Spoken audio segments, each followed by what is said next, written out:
Welcome back to another episode of Back to the Drawing Board.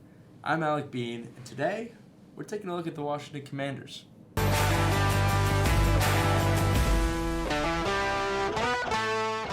Now, the Commanders, they're an interesting team. They went 8-1 2 years ago, and somehow found a way this last season to go 4-13 with question marks all across their depth chart. I think the Commanders, they have a lot of holes to fill after the disaster of a season that they just had. And it all starts in the draft, where if the number 2 overall pick, everyone knows that they're probably going quarterback.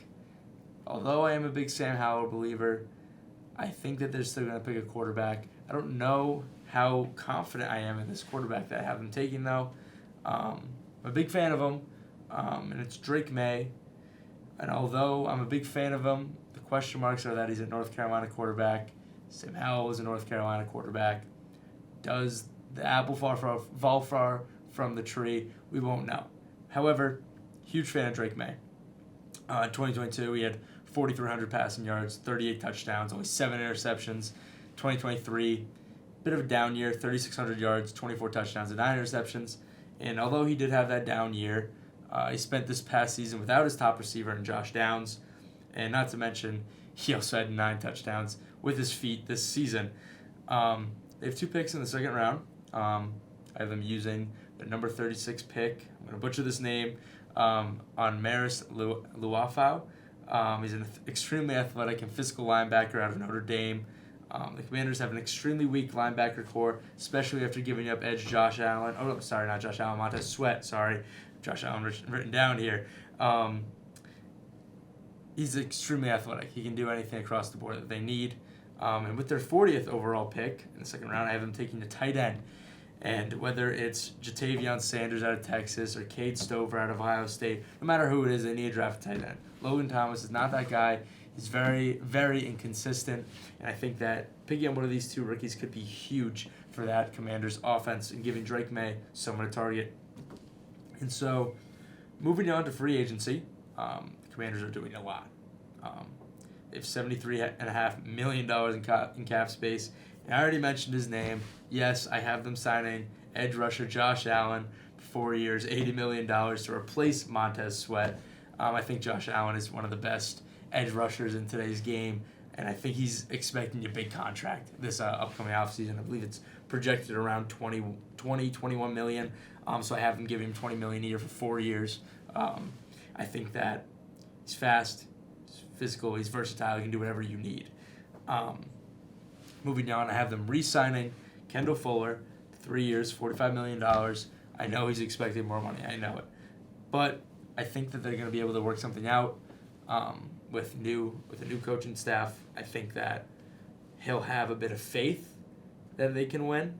But yet again, money talks, and we'll see what happens with that. I have them re-signing Curtis Samuel for 1 year, $8 million. And then moving on to addressing more needs for them, I have them signing offensive guard Kevin Dotson for 3 years, $51 million to address that offensive line problem that we saw they so desperately need help during the season. And I have them signing corner Steven Nelson for 2 years, $27 million. Now, although they're going to re-sign Kendall Fuller, although I know they just drafted a cornerback last year, they need a secondary. Their linebacking core, it's not getting to the quarterback quick enough. Defensive line is not getting to the quarterback quick enough. They need to build up that secondary somehow, and I think that this is the way that they can do it. And so they just revamped their coaching staff. I'm not too sure it's worth messing with, as we still need a full season to see what happens. But they just hired Dan Quinn, and we know that he took that Atlanta Falcons team to the Super Bowl back in 2017. We all know what happened then. We all know what happened after that point in time. But since his stint with the Falcons, he has made a name for himself, actually, since starting as the defensive coordinator for the Cowboys. And I think that it could be a good pickup. I think that they should have gone with a more offensive-minded coach, which is why I think Vrabel could have been a better choice. But yet again, I'm going to say Vrabel is a better choice than half these teams hired. I don't think they should fire Eric Bieniemy. I know that he hasn't done all that great the past few seasons, but look what he's had. He hasn't had weapons like everyone else has. We know what he did in Kansas City. We know that.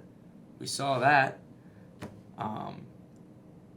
So I think it'll be interesting to see what they do with him. And I think it's going to be interesting to see what they do as they start rebuilding and trying to get back to the playoffs. Because I think that if they really want to start winning, they need to address the holes in their team. They need to address them fast.